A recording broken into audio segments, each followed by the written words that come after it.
Dear audience, welcome to this show Power Chat. In today's episode, we are discussing about the COVID-19 and its impact to the lives and livelihood of migrant workers. Joining us today is Mr. Rameshwar Nepal, South Asia Director at Equidium Research, a human rights research organization. Please allow me to welcome him. Welcome to the show, Mr. Nepal. Thank you very much. How have you been? I'm good so far. Well, you worked in the areas of human rights for a long time. Previously, you were with the Amnesty International here in Nepal, and you are currently engaged in research work, creating insights in the areas of migration and human rights. How do you assess the situation of migrant workers, forgetting COVID-19 at the moment for a time? Actually, the migrant worker, a large number of Nepali population, after finding very difficult to get employment in Nepal, and also after finding very difficult to have some opportunity to earn better earning, so they decided to choose the foreign labor migration as their option. So it has provided them kind of lifeline to earn some money and to run their livelihood, not only for them but also for their family as well. What is their contribution? I mean, the foreign labor migrant workers' contribution to the country, their families, remittance and all. The earning that they are doing in the foreign land has served them as the kind of lifeline that they run their life from the earning that they do in the foreign land. At the same time, it has the remittance coming from abroad, earned by the migrant worker who are going in the abroad.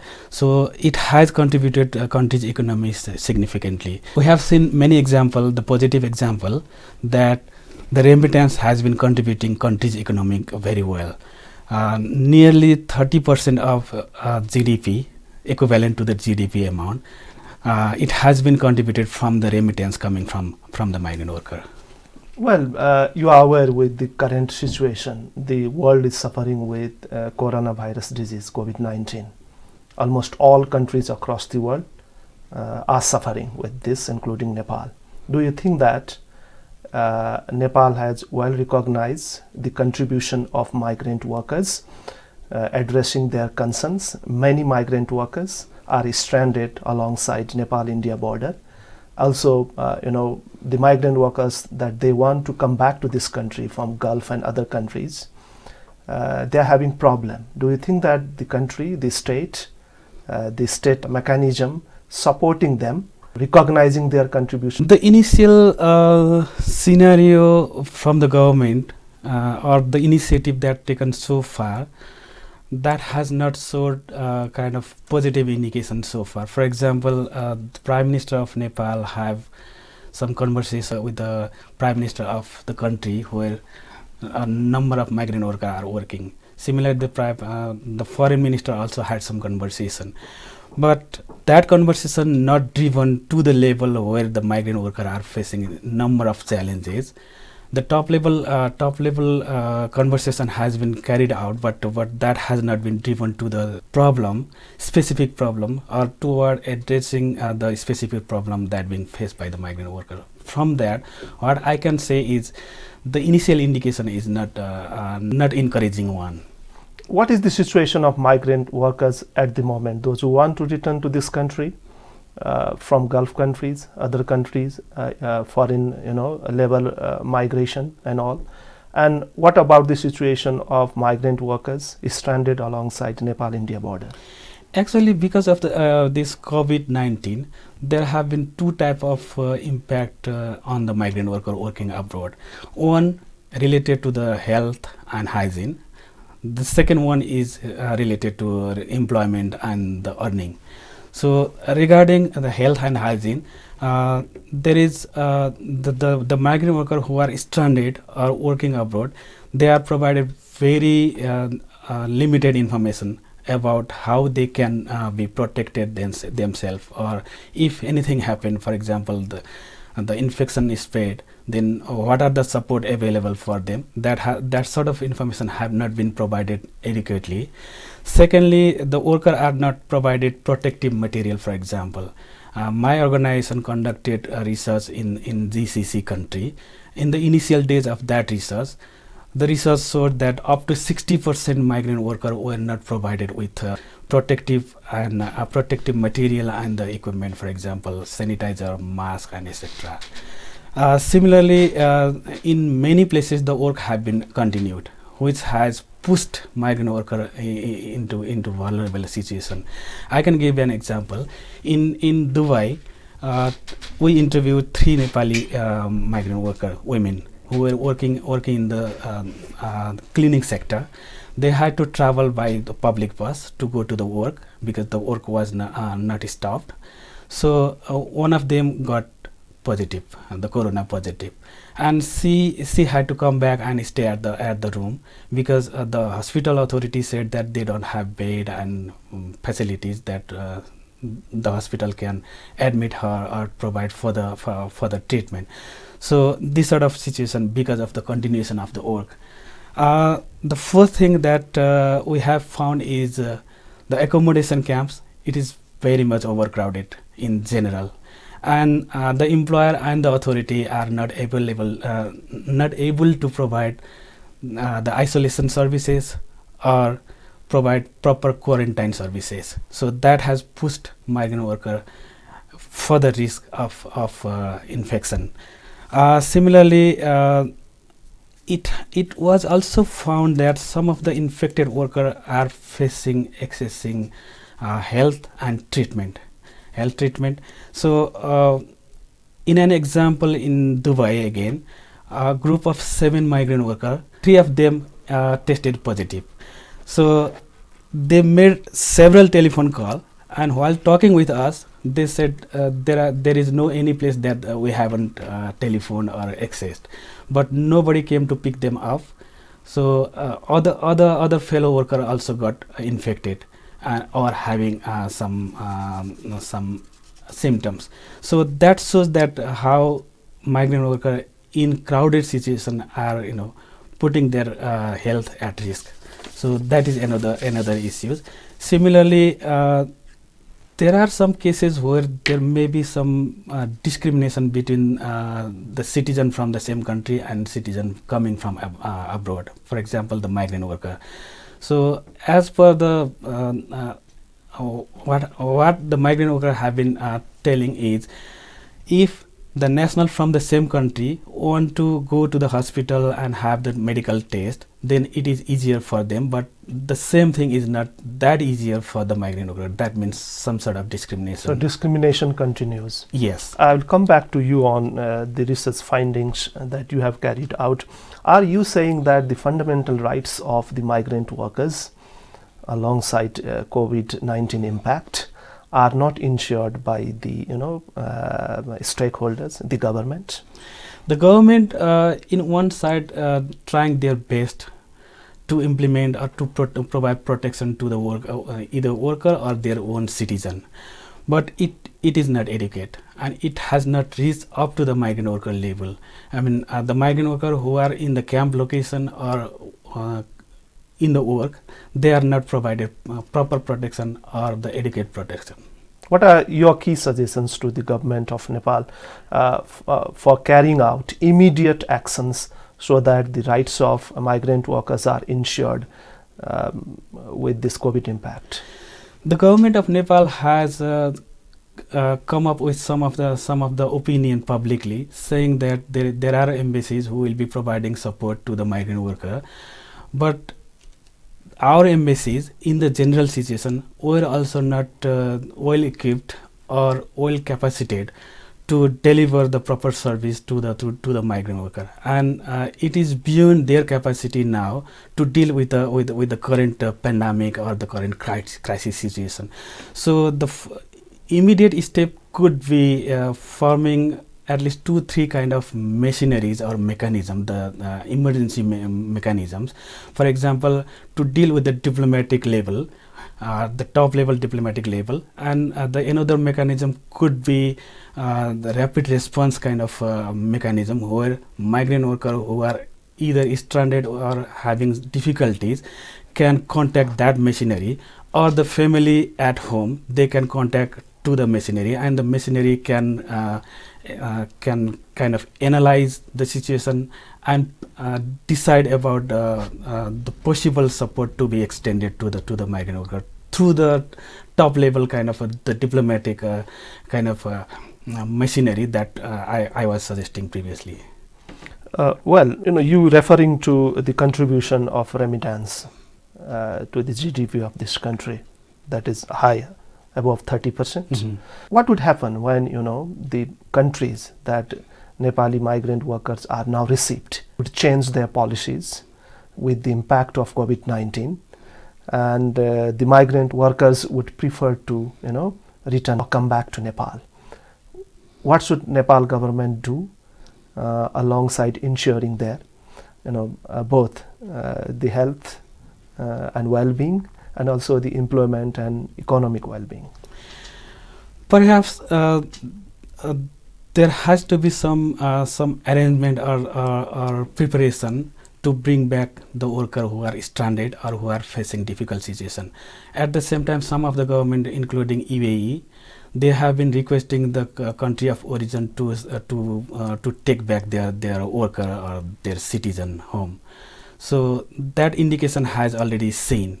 So that shows that a number of Nepali migrant workers will be coming back or need to be brought back, and that number will not be limited up to the thousands. It will go up to the million, perhaps, even if not hundreds of thousands.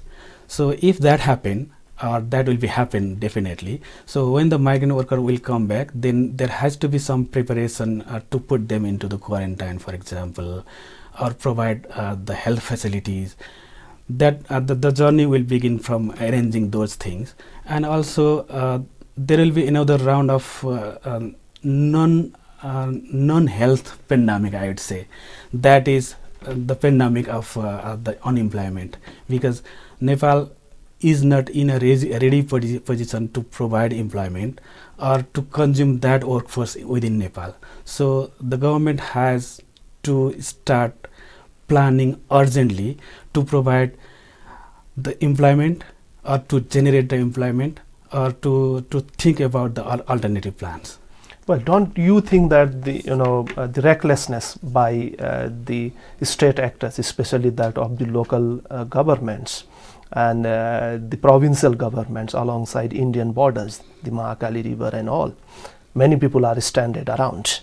They are saying that they want to come back to their homes, or the facilities should be provided them to the places where they are stranded. But none of the things are happening. What should be done so that the people stranded alongside the Nepal-India border are, rescued immediately? There have to be some arrangement done. For example, the quarantine centers or the isolation center and the essential medical facilities. Then those workers who have arrived to the border, they have to be they have to be allowed to enter their home, and need to put them into the quarantine centers and do their health treatment or health checkup properly. That journey begins from there, and it is totally unacceptable that the worker are returned back or used force against them by the state. It is violation of right to return. Any data or insights in your research that of the gender indicators on the status of migrant workers, impact of COVID-19 to their lives? Definitely, all the workers are impacted by the COVID-19, but the domestic worker, where the majority of domestic workers are the women, they are impacted especially. Similarly, the undocumented worker, and the majority of undocumented workers are the women in some of the countries. So they are in a special situation, more vulnerable situation. If, for example, they access to the health services in the destination country, and they will be in fear, in a scared situation, or at risk of being arrested or taken action by the authorities. So those workers are, especially the women, they are at high risk. sometimes, there are cases that women or girls are, harassed at home. Also, women workers might have been stranded in these places as well. What special, protection strategies should be, implemented, or government should do alongside to rescue them from these places, especially the women? Actually, the government need to prepare a database or the contact list of those workers who are in most vulnerable situation. That includes women also. So there has to be that system in place, and then after, for example, if needed, then government need to be in a ready position to rescue them, to put them into the shelter, and to bring them at home. So there has to be some machineries or preparation, but I haven't seen any preparation being done by the government, apart from pointing to the embassy and suggesting to the worker that if you are in any condition or any difficulties, please contact the embassies. So my point here is the embassy are not in a capacity to deliver properly, to respond properly the crisis situation now. Yes, there are reports, when approached to embassies, they would say, we are collecting data, we would inform you later. We are trying our best reaching out to the vulnerables of victims. Why so happen? You trying to say that it is due to political appointments, that ambassadors or embassy officials have not been properly appointed at these places, and they are not capable enough to address these challenges? Most of the embassy are running under-resourced. Actually, whatever resource and capacity they had to have, that is not provided or not arranged. That is one. And the second thing is our embassies or the state machinery sometimes are not labor friendly. They are not very much worried about the situation that being faced by the poor people, but they are always worried about whatever their interest is.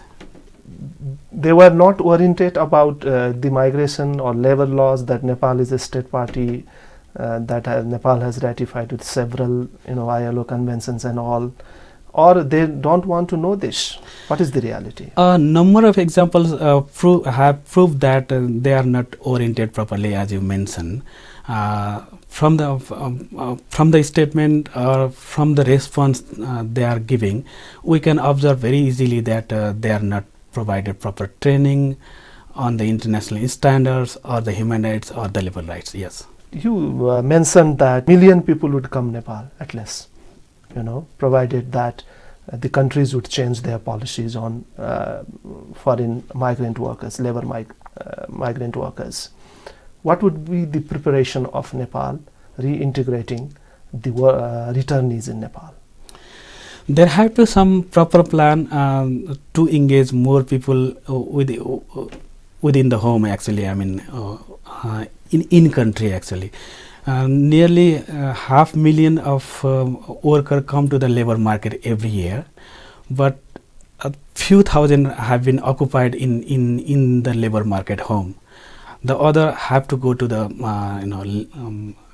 abroad. So it has been a while, at least 2 decades, that this scenario has been continuing.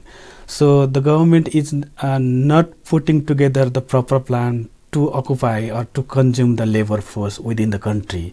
So the time has come to start preparation, and the government has to bring the concrete and very tangible kind of plan to occupy the labor force within the home.